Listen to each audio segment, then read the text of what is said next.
sepulcro, tan solo allí se acabarán mis penas, muera el dolor, las ilusiones todas las que por ti sonriente acariciaba se extinguirán. Sepulcro, tan solo allí se acabarán mis penas, muera el dolor, las ilusiones todas las que por ti sonriente acariciaba se extinguirán, durmiendo en una tumba donde mujer me arroja el mar. When we drink a cup of coffee to relax, to get a buzz, or what have you, we don't often think about its path from a remote farm in the tropics to our cup.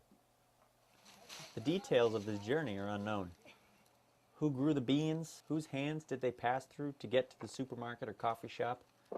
Out of the $8 or $9 you paid for a pound of coffee, how much did each of these people get? And was it a fair distribution? Coffee that is fair trade certified helps consumers with some of these questions. The label lets you know that the number of intermediaries are fewer and that higher prices are paid to farmers. But let's look at this more closely by examining the trading relationship between Dean's Beans Organic Coffee and the Oro Verde Producer Cooperative in Peru. Sí, especialmente se coge, mira, algunos que vienen rojos.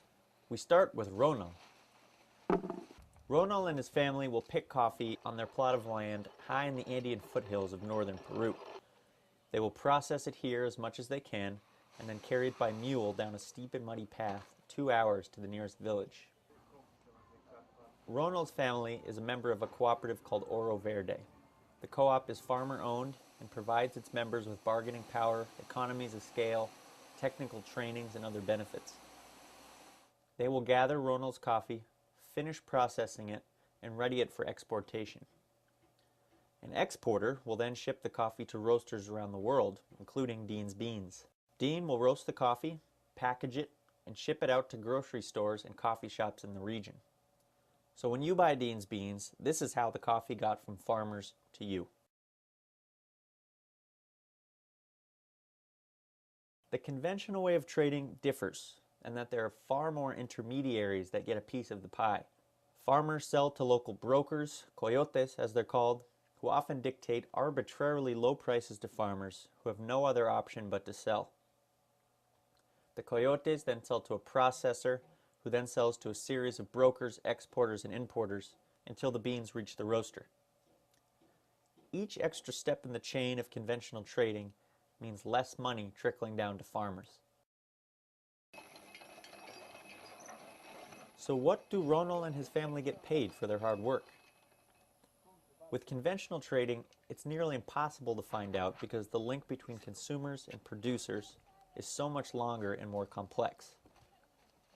The link with fair trade farmers like Ronald is simpler and allows us to trace the money backwards. A pound of Dean's Beans costs around $8.99 in the grocery store. Dean sold that pound for $5.75 wholesale, but spent $5.46 to bring them that pound of coffee. This leaves the company with a 29-cent profit. Dean's Beans bought the pound for $1.65 from the Oro Verde Cooperative, which subtracts 26 cents for their costs like processing, transport, and others. 10 cents will be used for the fair trade premium.